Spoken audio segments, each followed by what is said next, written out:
जोग पूर्ण जोगर पाठ्यक्रमर षष्ठ भाग ब्रह्मचर्य उपर आलोचना करथिले। आज आम से पुणी ब्रह्मचर्यर द्वितीय तृतीय भाग आलोचना करवा। It must be understand that brahmacharya is not only for rishi and spiritual practitioner but for all without exception. Brahmacharya जे केवल ऋषि और आध्यात्मिक व्यक्ति माने साधन करेंगे ये धारणा आम भितर जावा दरकार।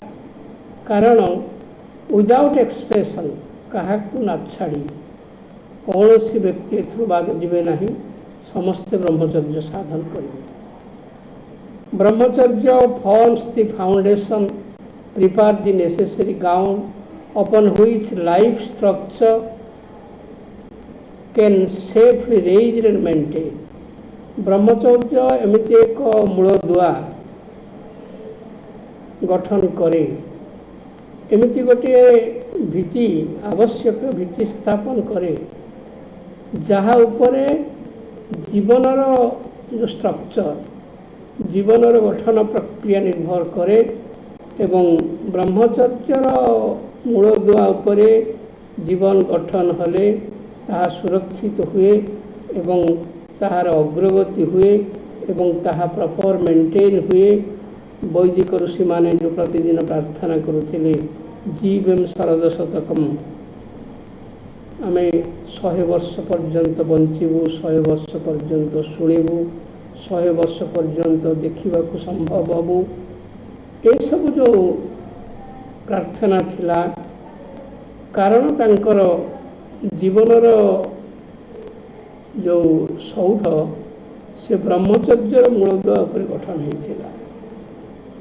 It is the secret fund of strength, source, pure energy, vitalise the life और enhance its value, makes its worth living. जीवन को जीवन पर बंचीबा हेले, जीवन को तार सकल मूल्य देवा हेले आमे से जो शुद्ध शक्ति से जो मूल जो प्रकृत बल जाको बल तेज बोली कहुला से बल तेजर सीक्रेट गुप्त ज्ञान तार सोर्स मूल उत्स एवं जीवन को परिपूर्ण करने को अग्रगति करिवार ये जो प्रक्रिया तार गुप्त तथ्य सब ब्रह्मचर्य भितर अच्छी। The psychovital energy stores by continence जहाँ कहला ध्रुति ध्रुति तुष्टि बोली कहला से जो धारण करिवार क्षमता एवं ताकू रेगुलेट करिवार अभ्यास अभ्यास योग युक्तेन एवं ताकू सेल्फ डिसिप्लिन आत्मशृंखला जीवन को परिचालित करवा, निज श्रृंखला को निजे संगठित करवा। It increase by some spiritual method एवं ब्रह्मचर्य जो कंप्लीट हवा कथा ब्रह्मचर्य जो अभिवृद्धि से अभिवृद्धि पाई आमर योग व्यवस्था भितर किसी क्रिया योगर व्यवस्था थिला जहाँ होची आसन, प्राणायाम, मुद्रा और नीति, धौति ये सब विषय आम स्वतंत्र भाव आलोचना करवा। एवं मूल कथा होची कॉन्सेंट्रेशन ऑफ विल से आम संकल्प करवा। बिना संकल्प कौन से कार्य हुए ना, क्योंकि भारतीय सबु साधनार व्यवस्था प्रथम संकल्प करने को। Next the increase of energy needs sublimation. आमर जितेबले से शक्ति अभिवृद्धि हुए कंप्लीट हुए तार शोधन एवं तार जो पवित्रीकरण आवश्यक पड़ी था। कारण पुष्करीण जल को आकट कर रखिले ताहा अशुद्ध हबार संभावना अच्छे। अतएव आमे ताको किपरि व्यवहार करिबा एवं किपरि सब्लिमेट करिबा ब्रह्मचर्यर सी गोटे गुरुत्वपूर्ण दिग। खाली स्टोरेज करिबा नुहे, एनर्जी स्टोरेज कले ताहा अशुद्ध हबार अनेक संभावना थाए। जमिति इलेक्ट्रिसिटी गोटे जगह स्टोरेज हो गले ताको व्यवहार न कले ताहा कार्बन हो जाए। अनेक लगी लाइट कार्बन हो जाए, सेठी स्टोरेज से कार्बन हो जाए। फ्लो हवा को देवा ताकू परिशोधन करिवा सब्लिमेट करिवा ब्रह्मचर्यर आउ एक दिग। This is the psychovital energy should transmitted into knowledge of mental substance एवं ताकू कंप्लीट करिवार, ताकू ग्रो करिवार, ताकू पुणी पवित्रकरण शोधन करिवार गोटे उपाय होची जेतेबेले सेही साइकोभाइटल मनस्तत्विक प्राणिक शक्ति ट्रांसम्यूटर जेतेबेले ताहा मेंटल नॉलेज रे रूपांतरित हबो, मेंटल नॉलेज रे परिवर्तित हबो एवं जाहाकू शास्त्र रे कहा जाइछला मेधा एवं रेत शुक्र रे परिणत हबो, शुक्र ताप रे परिणत हबो, ताप तेज रे परिणत हबो, तेज परिणत हबो ओजरे, ओज परिणत हबो मेधारे, मेधा परिणत हबो आध्यात्मिक ज्ञान रे। अतएव लाइफ एनर्जी ही आध्यात्मिक ज्ञान रे परिणत हुए एवं सी जो तार बाट, तार जो सब्लिमेशन बाट को यदि बंद कर दिया जाए, तार ग्रोथ को बंद कर दिया जाए, तार कंप्लीट हवा को यदि बंद कर दिया जाए, ताको आमे जेते बड़ बंध बांधिकी रखिले मध्य से नष्ट हो जाए बा कार्बन हो जाए बा सेठी अशुद्ध हो जाए। The basis and immediate aim of education in ancient India was the development of medha by practice brahmacharya। अतएव पुरातन जो शिक्षा व्यवस्था भितर असल कथा है जे से माने प्रथम ज्ञान को परिपूर्ण करने को चेष्टा न करी तांकर मेधा शक्ति को केमिति सृष्टि करिवे, मेधा शक्ति को केमिति जागृत करिवे। एवं श्री अरविंद बारंबार कहते जे ज्ञान प्राप्त हेबा एक भल जिनिस, किंतु ज्ञान प्राप्त हवा पूर्वर ज्ञान प्राप्तिर आधार गुड़ी को प्रस्तुत करवा ताठारो अधिक जरूरी। प्रथमे ज्ञान प्राप्त हवा ना ज्ञान प्राप्तर आधार को प्रस्तुत करवा। ज्ञान प्राप्तर आधार को प्रस्तुत न कले श्री अरविंद कहते जे आम जो ज्ञान परिपूर्ण करूँ से आधारटी सेमिति दुरावस्था ही थिबो, ज्ञान परिपूर्ण समय ताहा डैमेज आट्रोफाइज से दरकार पड़े से आधार छिन्न भिन्न हो जाए। अतएव सकल ज्ञान शेष अज्ञान रे परिणत हुए, नाना विकृति स्थापन हुए। एवं सेतिपाई कहा जाइछि उपनिषद रे ब्रह्म विद्याय सर्व विद्याय प्रतिष्ठा, ब्रह्म विद्याय सर्व विद्याय प्रतिष्ठा। से धनुर्विद्या शिक्षा करूँ, वेद वेदांत भगवत गीता अध्ययन करूँ, से षडदर्शन अध्ययन करूँ, जहाँ भी विद्या से अध्ययन करिवो तार प्रतिष्ठा दिगटी होछि ब्रह्म विद्या। ब्रह्म विद्या प्रतिष्ठा हेले सी अन्य विद्या ता ऊपर प्रतिष्ठा हबो। एवं तार सुंदर व्याख्या करा जाइछि there are two kind of learning, one is learn by one भूगोल पढ़, गणित पढ़, धनुर्विद्या पढ़, ज्योतिर्विद्या पढ़, वेद पढ़, दर्शन पढ़, मैथमेटिक्स पढ़, वन बाय वन आम जमी गोटे पीरियड रखीचु सी गोटे प्रकार लर्निंग। आउ गोटे लर्निंग होची एमती किसी शिक्षा कर जो शिक्षा बल सबु शिक्षा से सहायक हम, सहायक खाली हम ना सबु शिक्षा गोटे सत्य दृष्टि खोल जड़े ब्रह्मचारी उत्तम धनुर्विद हो पारे। आम शुणीचे अर्जुन धनुर्विद हवा भितर सी अनेक ब्रह्मचर्य साधन कर गोटे गोटे अस्त्र पाइबापी 12 वर्ष सी जाकि ब्रह्मचर्य साधन कर तार कारण हूँ पछरे ब्रह्मचर्य थिला एवं अन्य माने सही अस्त्र पाइथिले किंतु ताहा ठीक उपयोग हो पार नथिला प्रतिष्ठा ब्रह्मचर्य ब्रह्म विद्यारे ताहा प्रतिष्ठा हो नथिला। There are the transformation of nerves energy into brain energy is the secret of sublimation.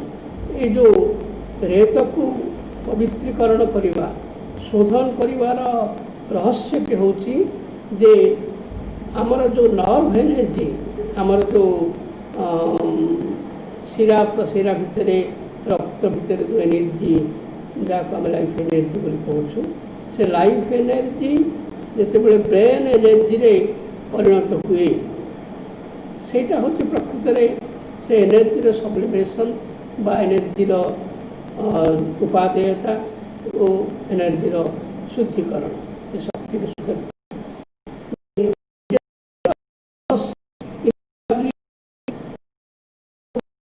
Nervous system भितर एत इनस्टेबिलिटी थाए जे आम मैंने खबर कागज पढ़ू से अमुक IAS ऑफिसर निजे परिवार समस्त को गुली करदेला एवं निजे आत्महत्या करदेला कारण तार से इनस्टेबिलिटी तार नर्भस सिस्टम भितर गोटे स्टेबिलिटी नथिला बोली तार nervous system brain power nervous जो एनर्जी ब्रेन एनर्जी रे परिणत हो नथिला बोली बहुत बुद्धिमान व्यक्ति माने अनेक विकृत अनेक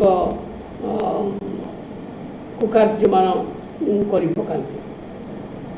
ब्रह्मचर्य केवल व्यक्तिर उन्नति रे साहाय्य करे नहीं ताहा सामाजिक उन्नति साहाय्य करे। आमर जो लक्ष्य परफेक्ट इंडिविजुअल परफेक्ट सोसाइटी ब्रह्मचर्य तार एक कारण। आम वर्तमान ब्रह्मचर्यर किसी मिसकनसेप्ट ब्रह्मचर्य को नहीं आम भितर जो किसी अपधारणा सृष्टि भूल धारणा सृष्टि होती आलोचना करवा एवं श्री अरविंद गोटे अति माने कौतुक नारी मानकर उपभोग क्षमता को बा सतीत्व को बजाय रखापी जिते पुरुष मैंने विदेश को जाते नारी मानकर गोटे अंडरवेयर स्वरूप गोटे चेस्टिटी बेल्ट बेल्ट थिला क्रिया को व्यवहार करें ना ए ब्रह्मचर्य प्रतिष्ठा हम ना सेंट पावल कहते जे better to marry than to born every day प्रतिदिन से ही चिंतार जली पड़ी मरिबा अपेक्षा बेटर टू मैरी चाबी पकईकि ये सब को आम ब्रह्मचर्य प्रतिष्ठा करें एवं बाइबल एक सुंदर उदाहरण अच्छी जितेबले तांकर किसी शिष्य हाइपोक्रिटिकल फेरी जीशु कह प्रवंचक अनुगामी सी जीशुकर शिष्य थे अनुगामी थे किंतु सी एक छलनात्मक अनुगामी थिला एवं से माने कौन करुले कार्य जीशु कथा शुणी बारंबार डाइवोर्स करुले एवं बारंबार अडल्टरी व्यभिचार करुले एवं से जो प्रति समय अबाध भाव में पति त्याग पत्नी त्याग करुले डिवोर्स करुले एवं व्यभिचार करुले से कथा को जितेबाला यीशु बारण कले केतेक अनुगामी से जो प्रबंचक अनुगामी विद्रात्मक ढंग से कहले जे बरम भल हेब आपण कहि दियंतु आपण अनुगामी माने समस्ते अविवाहित रहिबे बा विवाह करथिले आपणकर अनुगामी होई परिबे ना। यीशु ख्रीष्ट ए कथा कहले जे आपण ताहाले आगुरु कहि देलनी जो माने विवाह करिसंती से माने मोर शिष्य होई परिबेनी बा अविवाहित लोक माने ही मोर शिष्य होई परिबे ए कथा आगुरु कहि देलनी। यीशु ख्रीष्ट तार उत्तर कहउचंती all men cannot receive the same save they who receive।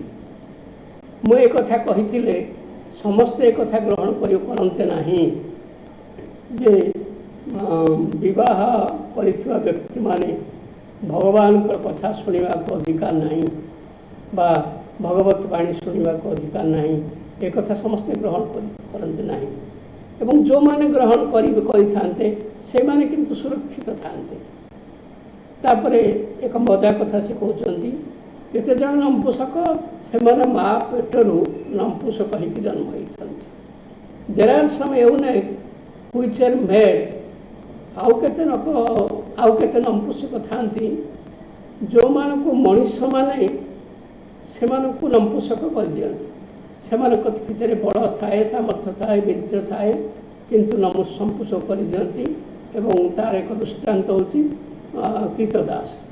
कृतदास मानकर तांकर सामर्थ्य को उपयोग करिवार किछि स्वाधीनता न थाए से करती नहीं। गोटे कृतदास यदि संगीतज्ञ होगा चेष्टा करे तार से प्रचेषा बा तार सब संगीतज्ञ कला हमार जो एनर्जी ताको व्यवहार करने सुजोग न थाए।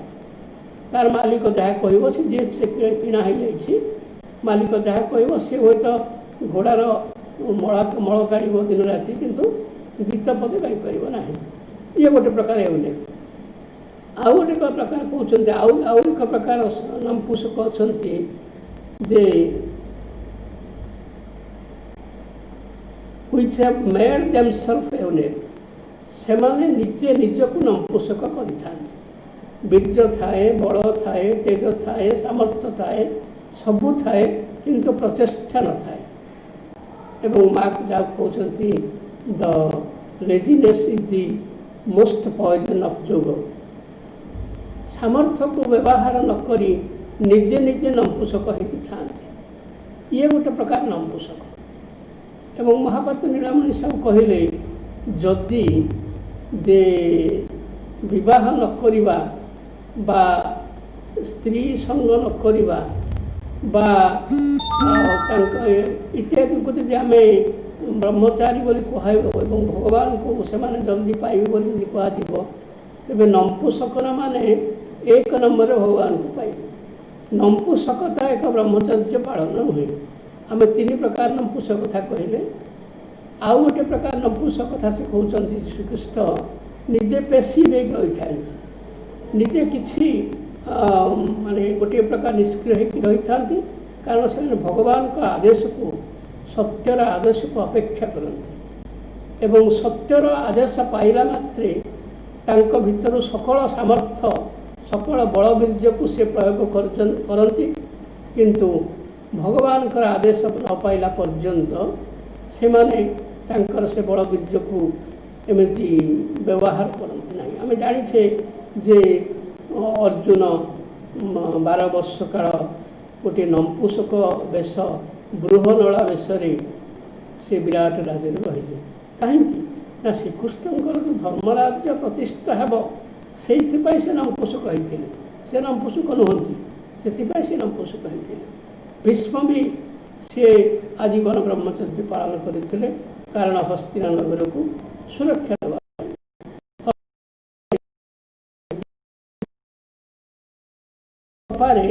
भगवत उद्देश्य भगवत कार्य न करने एवं बाबाजी महाराज सेमिति संभावना ओडिशार केतेक व्यक्ति मान भितर देखी सीधा सड़क से कथा कहते ଯେ ମୁଁ ଶୁଣିଛି ଗୋଟେ କଥା ଯେତେବେଳେ କୁମାରମଣି ଚୌଧୁରୀ ବାବାଜୀ ମହାରାଜ ତାଙ୍କର ପିଲାମାନଙ୍କୁ ଧରିକି ଯାଇଥିଲେ, ସେ ବାବାଜୀ ମହାରାଜ କହିଲେ ଏ ପିଲାଟି ମାଆଙ୍କ କାର୍ଯ୍ୟ କରିବ, ଇଏ ବିବାହ କରିବ ନାହିଁ। କାରଣ ସିଏ ଦେଖିଥିଲେ ତାଙ୍କ ଭିତରେ ଭଗବାନଙ୍କର କାର୍ଯ୍ୟକୁ, ଭଗବାନଙ୍କର ଡାକରାକୁ, ଆତ୍ମାର ଆହ୍ୱାନରେ ସେମାନେ ତାଙ୍କର ସାମର୍ଥ୍ୟ ପ୍ରୟୋଗ କରିବେ। ଏବଂ ଯୀଶୁଖ୍ରୀଷ୍ଟ ତାପରେ କହୁଛନ୍ତି, ବାଇବେଲରେ ସେ କହୁଛନ୍ତି, ହି that is able two receive ଇଟ୍, ସେଇମାନେ ବର୍ତ୍ତମାନ ଏ ଆହ୍ୱାନକୁ ଗ୍ରହଣ କରିବା ପାଇଁ ସମର୍ଥ ହେବେ। ଲେଟ୍ ହିମ୍ ରିସିଭ୍ ଇଟ୍, ଏବଂ ସେମାନଙ୍କୁ ଗ୍ରହଣ କରିବାର ସୁଯୋଗ ଦିଆଯାଉ। ଏବଂ ଶ୍ରୀ ଅରବିନ୍ଦ ସେଥିପାଇଁ କହିଲେ, ବିବାହ କରିବା ପୂର୍ବରୁ 1000 ଥର ଭାବ। ତାପରେ ଯେତେବେଳେ ଆଉ ଏକ ମେସେଜରେ କହୁଛନ୍ତି, ଏଠି ବିରାଡ଼ି କୁକୁରମାନେ ମଧ୍ୟ ବିବାହ କରନ୍ତି। ଆଉ ଏକ ମେସେଜରେ କହୁଛନ୍ତି, ବିବାହ କରିବା ପାଇଁ ଯଦି ଏତେ ବ୍ୟାକୁଳତା, ତେବେ ଏତେ ପ୍ରଶ୍ନ ନ ପଚାରି ଯାହାକୁ ପାର ତାହାକୁ ବିବାହ କରିପାର। ଏବଂ ଶ୍ରୀ ଅରବିନ୍ଦ ଯେତେବେଳେ ସଂସ୍କୃତ ଶବ୍ଦର ପରିଭାଷା ସବୁ ଲେଖୁଥିଲେ, ସେ ବ୍ରହ୍ମଚର୍ଯ୍ୟର ପରିଭାଷା ଏମିତି 3ଟି ଶବ୍ଦରେ ତାକୁ ପ୍ରକାଶ କରିଛନ୍ତି। ସେ କହୁଛନ୍ତି, brahmacharya a complete sex purity. ଏଠି 3ଟି କଥା ଆସିଲା, ଯେ ମଝିରେ ରହିଲା ସେଇ ଯେଉଁ ଲାଇଫ୍ ଏନର୍ଜି, ସେ sex energy, sex element, sex hormone, sex ଫ୍ଲୁକୁ ଆମେ ନା କମ୍ପ୍ଲିଟ୍ କରିବାକୁ ଦେଉଛୁ। କାରଣ ଶ୍ରୀ ଅରବିନ୍ଦ ଯୋଡ଼ିଏ ଶବ୍ଦ ବ୍ୟବହାର କଲେ, ସେକ୍ସ ଏନର୍ଜି ପଛରେ ସେକ୍ସ କମ୍ପ୍ଲିଟ୍ କଥା ବ୍ୟବହାର କହିଲେ ଏବଂ ପ୍ୟୁରିଟି କଥା କହିଲେ।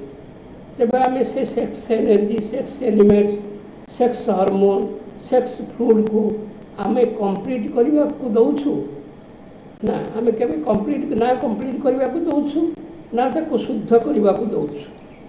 ତା ପୂର୍ବରୁ ତାକୁ ଆମେ ଅପଚୟ କରି ପକାଉ। ଏବଂ ବିଶେଷଜ୍ଞମାନେ କହିଲେଣି ଯେ ବିବାହିତ ନାରୀ ପୁରୁଷମାନଙ୍କ କାହିଁକି ହଠାତ୍ ମେଦବୃଦ୍ଧି ହୁଏ? କାରଣ ଆମେ ଦେଖିଛୁ ବିବାହ ଆସିବାର 2-4 ମାସ ପରେ ଆସିଲା ସେମାନେ ଟିକେ ମୋଟାମୋଟି ହେଇଯାଇଥିବେ। ତାର କାରଣ ସେମାନେ କହୁଛନ୍ତି ବିଶେଷଜ୍ଞମାନେ, କାରଣ ସେକ୍ସ ଏନର୍ଜି ଗ୍ରୋ କରିବା ପୂର୍ବରୁ, କମ୍ପ୍ଲିଟ୍ ହେବା ପୂର୍ବରୁ, ଉର୍ଦ୍ଧ୍ୱରେତ ହେବା ପୂର୍ବରୁ, ଋଷିମାନଙ୍କୁ ଉର୍ଦ୍ଧ୍ୱରେତ ସେଥିପାଇଁ କୁହାଯାଉଥିଲା, ହେବା ପୂର୍ବରୁ ଯେହେତୁ ଅନିୟନ୍ତ୍ରିତ ବ୍ୟୟ କରିଦିଆଯାଏ, ଅତଏବ ପ୍ରକୃତି ରେତର ଶୁକ୍ର, ରେତରୁ ଶୁକ୍ର, ଶୁକ୍ରରୁ ତପ, ତପରୁ ତେଜ, ତେଜରୁ ଓଜ, ଓଜରୁ ବୀର୍ଯ୍ୟ, ବୀର୍ଯ୍ୟରୁ ମେଧା, ମେଧାରୁ ଆଧ୍ୟାତ୍ମିକ ଶକ୍ତି ଗଠନ ହେବା ପୂର୍ବରୁ କେବଳ ରେତ ଅବସ୍ଥାରୁ ସେକ୍ସ ଫ୍ଲୁଇଡକୁ ଫ୍ୟାଟ୍ରେ ପରିଣତ କରି ପକାଏ। ତାର କାରଣ ହେଉଛି ଏମାନେ ତାକୁ ଗ୍ରୋ କରିବାକୁ, କମ୍ପ୍ଲିଟ୍ ହେବାକୁ ଦେବେ ନାହିଁ। ବିବାହର ଯେଉଁ ବୈବାହିକ ସୌଖ୍ୟରେ ଏମାନେ ଏତେ ମୁତୁଆଲ ହେବେ, ଏମାନେ ଯେହେତୁ ସବୁ କ୍ଷେତ୍ର ନୁହେଁ ଆଉ ଅଧିକାଂଶ କ୍ଷେତ୍ରରେ ସେୟା ହୁଏ, ଯେ ଯେହେତୁ ଏମାନେ ଗୋଟିଏ ସେକ୍ସ ଏନର୍ଜିକୁ କମ୍ପ୍ଲିଟ୍ କରିବାକୁ ଦେବେ ନାହିଁ, ତେଣୁକରି ପ୍ରକୃତି କ'ଣ କରେ, ତାହା ପୂର୍ବରୁ, ସେ ନଷ୍ଟ ହେବା ପୂର୍ବରୁ ତାକୁ ଫ୍ୟାଟ୍ରେ ପରିଣତ କରିଦିଏ। ଏବଂ ସେ ଯେଉଁ ଶକ୍ତି ଅସ୍ଥି ହେଇଥାନ୍ତା, ଯେଉଁ ଶକ୍ତି ତେଜ ହେଇଥାନ୍ତା, ମଜା ହେଇଥାନ୍ତା, ସେଥିପାଇଁ ବିବାହ ପରେ ଆଉ ବାଳକ ଆଉ ସେ ଯୁବକ ଯୁବତୀମାନଙ୍କର ଆଉ ଅସ୍ଥି ମଜ୍ଜା ଗଠନ ହୁଏ ନାହିଁ। ଯେଉଁମାନେ ଗଠନ ପାଇଁ ତ ସାଧନ କରୁଛନ୍ତି, ସିଓଲା କଥା, ସାଧାରଣ କଥା କୁହାଯାଉଛି। ସୁତରାଂ ବୈବାହିକ ଜୀବନରେ ଅବାଧ ଯୌନ ସଙ୍ଗମ ରେତ ଶୁକ୍ର କୀଟରେ ପୂର୍ଣ୍ଣ ହେବାକୁ ନ ଦେବା ଯୋଗୁଁ ବଳିଷ୍ଠ ସଞ୍ଚାର ବା ଶୁକ୍ରାଣୁ ସ୍ୱୟଂପୂର୍ଣ୍ଣ ଶୁକ୍ରାଣୁ ହୋଇନଥିବାରୁ ସେଇ ଯେଉଁ ଅନ୍ଧ, କଣା, ଛୋଟା, କେମ୍ପା, ଦୁର୍ବଳ, ମାନସିକ ଅନଗ୍ରସର ଶିଶୁ ସବୁ ଜନ୍ମ ହୋଇଥାଏ। ଭାରତବର୍ଷର ରାଜା ମହାରାଜ ମାନେ କିନ୍ତୁ ତାଙ୍କର ଏକ ସୁନ୍ଦର ପରମ୍ପରା ଥିଲା ଯେ ରାଜା ଓ ରାଣୀ ଏକାଠି ରହୁନଥିଲେ। ରାଜା ରାଜପ୍ରସାଦରେ ରହୁଥିଲେ, ରାଣୀ ରାଣୀହଂସପୁରରେ ରହୁଥିଲେ।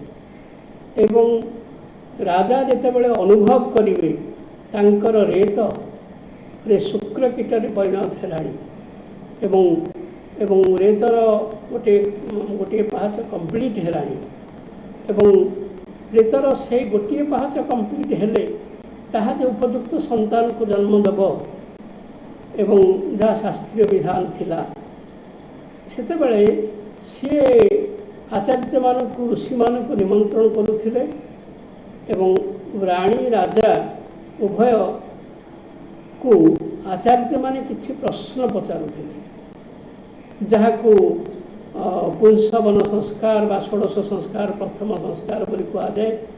ସେମାନେ କିଛି ପ୍ରଶ୍ନ ପଚାରୁଥିଲେ ଏଇ ଯେଉଁ ଯୌନ ଶକ୍ତିର ସମ୍ବନ୍ଧରେ, ଯେଉଁ ବ୍ରେତ ଅଶୁକ୍ର ସମ୍ବନ୍ଧରେ କିଛି ପ୍ରଶ୍ନ ପଚାରୁଥିଲେ। ସେଠାରେ ତାଙ୍କ ଭିତରେ ବଳିଷ୍ଠ ଶୁକ୍ରାଣୁ ପ୍ରତିଷ୍ଠା ହେଇଛି କି ନାହିଁ କିଛି ମନସ୍ତାତ୍ତ୍ୱିକ ପ୍ରଶ୍ନ ପଚାରୁଥିଲେ। କିଛି ଔଷଧ ବି ତାଙ୍କୁ ଦେଉଥିଲେ, ଔଷଧୀୟ ଟେଷ୍ଟ ବି ତାଙ୍କୁ କରାହେଉଥିଲା। ଏବଂ ଯେତେବେଳେ ସେମାନେ ଅନୁଭବ କରୁଥିଲେ ଯେ ନାଇଁ ଏ ବ୍ୟକ୍ତିଟି ଶିଶୁ ଜନ୍ମ ପ୍ରୋକ୍ରିଏସନ୍ କରିବା ପାଇଁ ଇଏ ସମ୍ଭବ, ଆର ସେମିତି ସେ ଗୋଟିଏ ଷ୍ଟେପ୍ କମ୍ପ୍ଲିଟ୍ କଲାଣି। ରେତକୁ ସେ ଶୁକ୍ରକୁ ଶୁକ୍ରାଣୁ ବଳିଷ୍ଠ ଶୁକ୍ରାଣୁରେ ପରିଣତ କଲାଣି ଏବଂ ଆକୁ ଅନୁମତି ଦେଲେ ପ୍ରୋକ୍ରିଏସନ୍ ପାଇଁ ପ୍ରଜାତି ସୃଷ୍ଟି ପାଇଁ କିଛି ଅସୁବିଧା ହେବ ନାହିଁ। ଅତଏବ ସେ ରାଜାଙ୍କୁ ଅନୁମତି ଦେଉଥିଲେ। ରାଜା ପୁଣି ରାଣୀଙ୍କ ସମ୍ମତି ଜ୍ଞାପନ କରୁଥିଲେ। ରାଣୀ ଯେତେବେଳେ ରାଣୀହଂସପୁରରୁ ତାଙ୍କୁ ନିମନ୍ତ୍ରଣ କରୁଥିଲେ, ରାଜା ରାଣୀଙ୍କର ସେ ଦୈହିକ ମିଳନ ହେଉଥିଲା ଏବଂ ଭାରତବର୍ଷରେ କେତେ ସୁରବୀର ଯୋଦ୍ଧା ସବୁ ରାଜପୁରୁଷମାନେ ଜନ୍ମ ହେଉଥିଲେ ଆମର ସେ ଇତିହାସ ଅଛି। ଏବଂ ଯେଉଁମାନେ ତ ଅତି ସ୍ଖଳିତ ମଦ୍ୟପ ବ୍ୟଭିଚାରୀ ରଜା ତାହା ବି ଥିଲେ, ସେମାନେ ନଷ୍ଟ ହେଉଥିଲେ। କିନ୍ତୁ ଅତି ବଳିଷ୍ଠ ତେଜିଆନ ରଜାମାନଙ୍କର ଇତିହାସ କେବଳ ଭାରତବର୍ଷରେ ମିଳେ। ତାର କାରଣ ହେଉଛି ସେମାନେ ତାଙ୍କର ସେଇ ଯେଉଁ ରେତକୁ କମ୍ପ୍ଲିଟ୍ କରୁଥିଲେ। ଏବଂ ଆମେ ଯେତେବେଳେ ଶ୍ରୀ ଅରବିନ୍ଦଙ୍କର ଇଏକୁ କନକ୍ଲୁଜ୍ କରିବା, କାଲି କନକ୍ଲୁଜନ୍ ଦେବା, ସେଥିରେ ତା'ର ବିଶଦ ବ୍ୟାଖ୍ୟା ହେଇଛି। ଏବଂ ବ୍ରହ୍ମଚର୍ଯ୍ୟଙ୍କୁ ନେଇ ଯେଉଁ କେତୋଟି ଅପଧାରଣା ସୃଷ୍ଟି ହେଇଛି ଏବଂ ଗୋଟେ କଥା ଅତି କଠିନ ଭାବରେ କୁହାଯାଇଛି ଯେ ଯେବେ ହୋଇବୁ ବ୍ରହ୍ମଚାରୀ ନୟନେ ନ ଦେଖିବୁ ନାରୀ। ବ୍ରହ୍ମଚର୍ଯ୍ୟ ପାଳନର ଗୋଟିଏ କଠିନ ସର୍ତ୍ତ ହେଲା ସିଏ କେବେ ନାରୀ ମୁଖ ଚାହିଁବ ନାହିଁ। ଆଚ୍ଛା, ଯେତେବେଳେ ଜଣେ ନାରୀ ବ୍ରହ୍ମଚାରୀ ବ୍ରତ ପାଳନ କରିବ, ସିଏ କ'ଣ କରିବ? ମୁଁ ଗୋଟେ କୌତୁକ ଲାଇନ୍ ତା ତଳକୁ ଲିଖିଛି ଯେ ଯେବେ ହୋଇବୁ ବ୍ରହ୍ମଚାରିଣୀ ଆଖି ଥାଉ ଥାଉ ହେବ କାଣୀ। ତାର ଆଖି ଥିବ, ଦେଖିବାର ଶକ୍ତି ଥିବ, କିନ୍ତୁ ଦେଖିବ ନାହିଁ। ଯାହାକୁ ପତଞ୍ଜଳି ପ୍ରଥମରୁ ବିରୋଧ କରୁଥିଲେ ଯେ ଆଖିର ଯେଉଁ ଶକ୍ତି ଅଛି ଦେଖିବ, ସୌନ୍ଦର୍ଯ୍ୟକୁ ଉପଭୋଗ କରିବ ଏବଂ ସିଏ ଯାହା ପରେ ଯାହା ଦେଖିବ, ଅନେକ ଜିନିଷ ସେ ଦେଖିବ। ସେ ଦେଖିବାର ସୁଯୋଗରେ ତାକୁ କିଏ ବଞ୍ଚିତ କରାଯିବ? କାନ ମଧୁର ସଙ୍ଗୀତ ଶୁଣିବାକୁ ସିଏ ପ୍ରସ୍ତୁତ।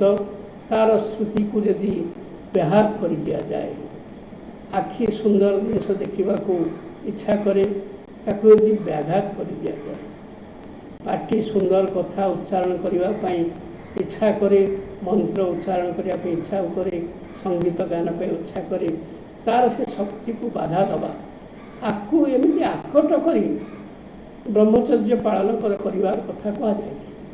ମାଆଙ୍କୁ ଥରେ ଯେତେବେଳେ ପ୍ରଶ୍ନ ହେଲା, ମା ଯେ ପୂର୍ବ କାଳରେ ଅନେକ ଯୋଗୀ ଋଷି କୁତ୍ସ ସାଧନା କରି ଦେହକୁ ଯନ୍ତ୍ରଣା ଦେଇ, ଇନ୍ଦ୍ରିୟମାନଙ୍କୁ ଯନ୍ତ୍ରଣା ଦେଇ ସାଧନା କରୁଥିଲେ, ତାହାର ରହସ୍ୟ କ'ଣ?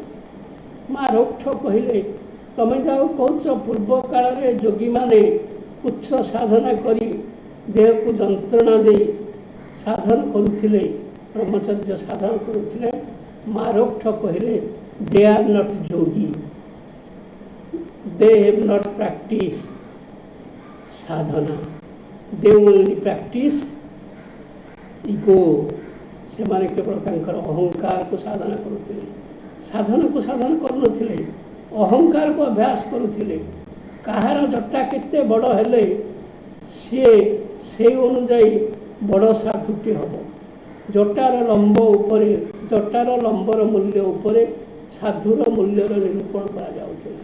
किए केते निर्यातना देइछि देहको, किए केते इंद्रिय मान को कष्ट देइछि, से अनुजाई तार साधुर मूल्यता निर्भर करुथिला।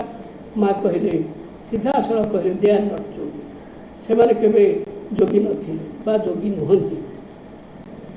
अतएव they are not yogi, they are not sadhak, they practice only they इगो। एवं आम एतबेले ये दिग को जीवा श्री अरविंदों का जीवन दुश्चर तपस्या ना गोटे कष्टसाध व्यापार। आम ए हठयोग भितर को जीव ब्रह्मचर्य साधन कला बेले एमती अनेक दुश्चर तपस्या कथा कहुई एवं ताकू दिन राति 24 घंटा लेंगुटी पिंधि रहा कहुई एवं अनेक माने उलग्न से माने ब्रह्मचर्य विजय हासिल करिसंती बोली शह शह नागा सन्यासी खोला दांडे उलग्न हो बुलुथिबार आम देखीचु। ये ब्रह्मचर्य को लेकिन नाना प्रकार अपधारणा सृष्टि एवं आम केतोटी श्री अरविंद जीवन केतोटी दृष्टांत पढ़ा बुझा चेष्टा करवा तार गोटे स्पष्टीकरण आम पाइबा। प्रथम घटना हूँ 1909 मनमोहन गंगोपाध्याय श्री अरविंद जड़े बाल्य बंधु सी श्री अरविंदर जितेबले आसी था कारागार करके नाना व्यंजन करुँ से जो मनमोहन गांगुली गंगोपाध्याय मनमोहन गंगोपाध्याय प्रश्न कर whether one can maintain brahmacharya after marriage, my opinion is one cannot। से निजे प्रश्न पढ़ुंट निजे उत्तर कहते मनमोहन गांगुली कहते सार जड़े विवाह करी कौन ब्रह्मचर्य पालन करें। मोर मत होची बोधे विवाह करी कहीं ब्रह्मचर्य पालन कर न पारे। एवं तापर श्री अरविंद को सी चाहते श्री अरविंद किसी पचारे बोली कहते थंग थंग होती किंतु सी पचारि पार। श्री अरविंद निज कहते I can see what is in your mind, तुम्हें कौन पचार बोली भावुच मुझे भल भाई जानी सारे। You are eager to know whether I have sexual relation with my wife or not। तमें बोधे मत पचारुछ जे मु आम तो महायोगी श्री अरविंद बोली कहूँ, तमें बोधे पचारुछ योगी श्री अरविंद तांकर धर्मपत्नी सहित से यौन संपर्क रक्षा करुछंती कि नहीं। अति स्पष्ट भाषा कहले दृढ़ भाव कहले आई डू नॉट, मु विवाह करिछि किंतु मो धर्मपत्नी सहित से जो यौन संपर्क रक्षा करूनाही। I do not, I have to able to maintain brahmacharya even after marriage. विवाह पूर्व मो ब्रह्मचारी थिली, विवाह पर मध्य मु से ब्रह्मचर्य पालन करने सक्षम अच्छी। एवं द्वितीय घटना होची अविनाश भट्टाचार्य थरे प्रश्न कले शेषदा बोधे सान दादा आम जहाँ कहूँ सान भाई शेषदा on the one hand your practice brahmacharya and tapasya and yoga. In other, you sleep in one bed with your wife. What kind of tapasya is that?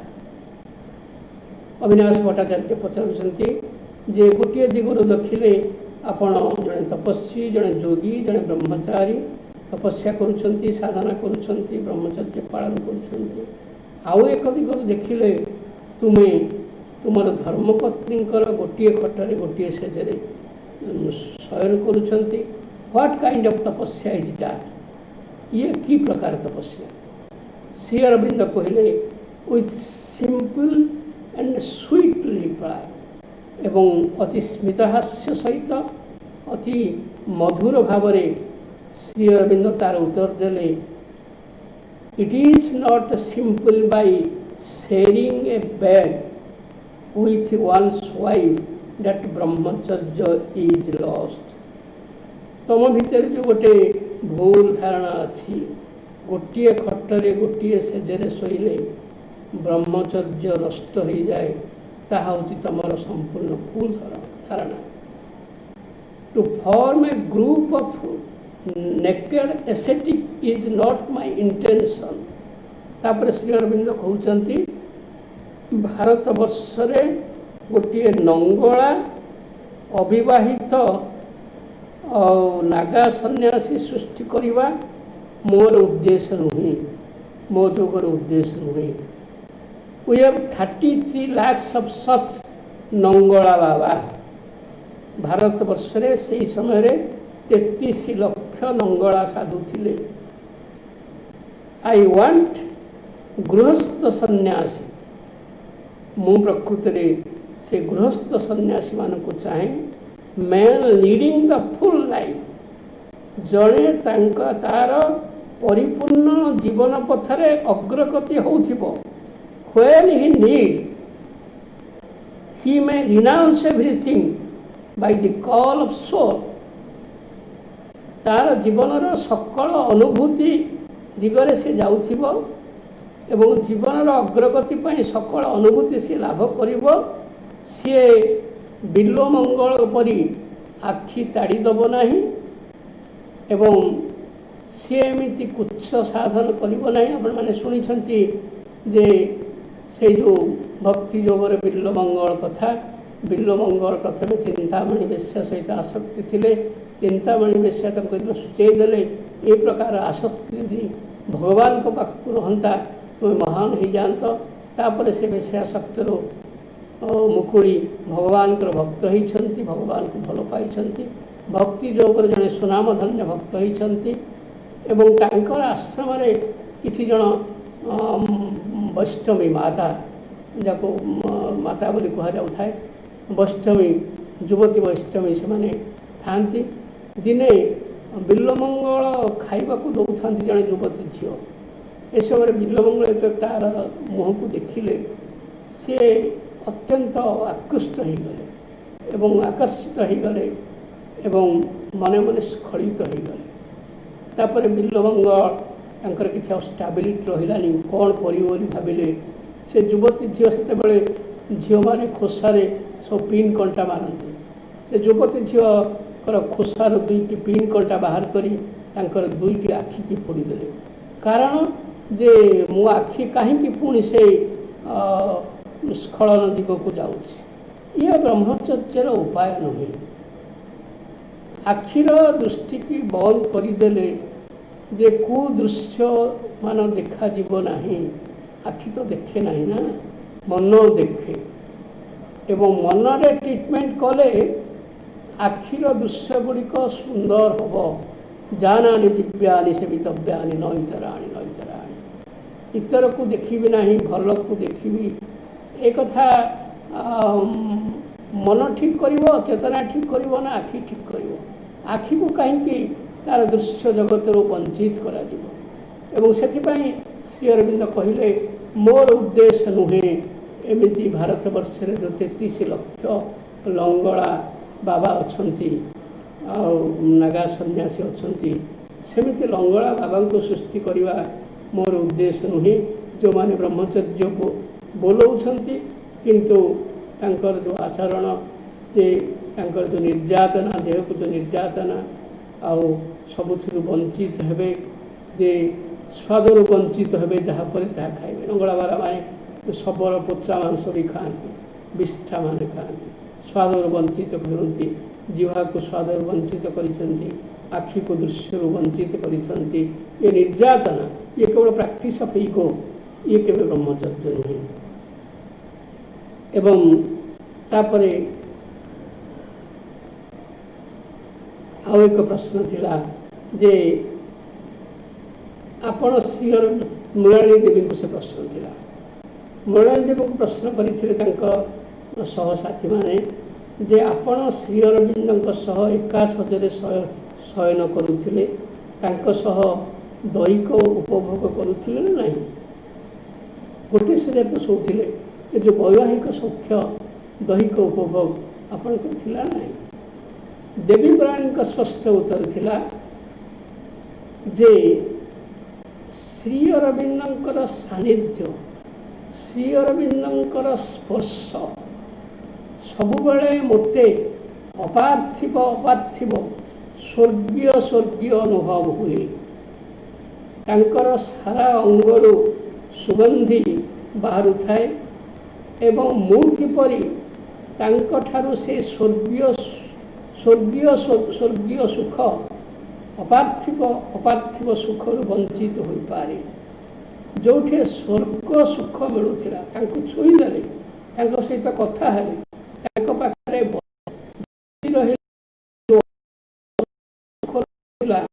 से स्वर्गीय सुख मिलुवा बेले मु कहीं पार्थिव लालसा पार्थिव सुख को चाही थांती।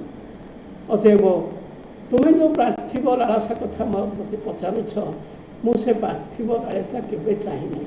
श्री अरविंद पाखरे बसी खटरे शोची, सेजरे शोची एवं तांकर सानिध्य आसी अति निकटू देखी कौ दिन भीतर गोटे स्वर्गीय सुखर वंचित होना। अपार्थिव अवस्था लगती श्री अरविंदर व्यक्तित्व तांको निज भाषा मत तो सब अपार्थिव अपार्थिव लगे। मु कहीं से जो लालसा कामना बड़ासा मो चिंता भीतर को आसेनी जो कामना बासनार कथा।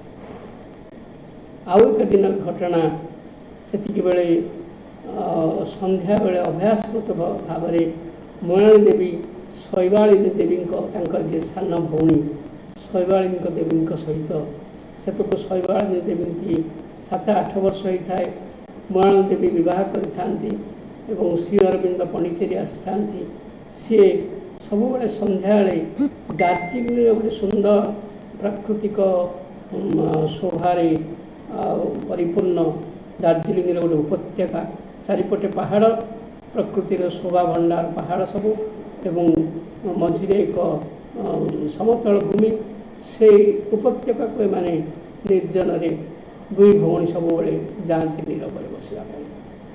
थरकर घटना अनेक समय पर्यंत देवी मृणाली से तल्लीन हो अभिनिवेश हो जाइछन्ति ध्यान रे बसिछन्ति। एति बेले चुलबुली शैवालिनी 7-8 वर्ष झील सी बा कौन जान ध्यान कौन नीरवता कौन एकाग्रता कौन अंतर्लीन कौन अंतर्मग्न कथा कौन हठात मृणाली देवी की हल कहचे दीदी दीदी दीदी ये बाहर एत सुंदर प्रकृतिर शोभार भंडार अच्छे तुम्हें आखि बुझी कौन देखुच आखिटा बंद कर कहीं घंटा घंटा अच्छ। एवं शैवालिनी से हस्तस्पर्श मृणाली आखि खोलिले कहले अरे पागली तू कौन बुझीबू जे मु जहाँ को अंतर रे ध्यान करुली जहाँ को तू गुरुदेव बोली कहूछु तोर से गुरुदेव अंतर भितर जिते दर्शन हुअन्ति मुहूर्तकंदर जिते देखा दियंती मोर अंतरात्मा भितर जिते देखा दियंती सी ए प्रकृतिर शोभा ठारू अनेक गुण शोभावान जो अलकानंदा जो नंद अलकानंद स्वर्गीय नंदन बनवा अलकानंदा कहते ए प्रकृति शोभार अनंत गुण जे अधिक शोभावर्धनकारी अलकानंदा सहस्र सहस्र अलकानंदा तो गुरुदेवंकर से सौंदर्यमय शोभामय व्यक्तित्व भितर जाजुल्यमान होती मुझे एमती एक अनंत सौंदर्य जे अलकानंदर शोभा ठारू सहस्र गुण उज्जवल होता है से शोभा भितर जितेबले मु लीन होती तू भावुछु मु खाली आखि बंद कर रही लगे कहीं से कामना वासनार शिकार हो नथिले श्री अरविंद तथा सबू अनेक जोगी ऋषि लिखिंट थरे से जो आनंद कूल बास कले से जोगी का आनंद से जो डिवाइन आनंद से डिवाइन ब्लिस से परमानंद भितर बास कले आउ जड़े कहीं कामना बासना लाड़ित हम एवं से आनंदर बास करने लक्ष्य ही आम ब्रह्मचर्य साधना कर ब्रह्मचर्य साधना ब्रह्मचर्य साधनार मूल्य कौन तापरे आम कि आलोचना करवा एवं शेष श्री अरविंद कारण ये कार्यक्रमटी हूँ जोग पूर्ण जोगर पाठ्यक्रम पूर्ण जोगर परिभाषा ब्रह्मचर्य कौन ताकू न बुझिले आमर आलोचना समाप्त हो ना।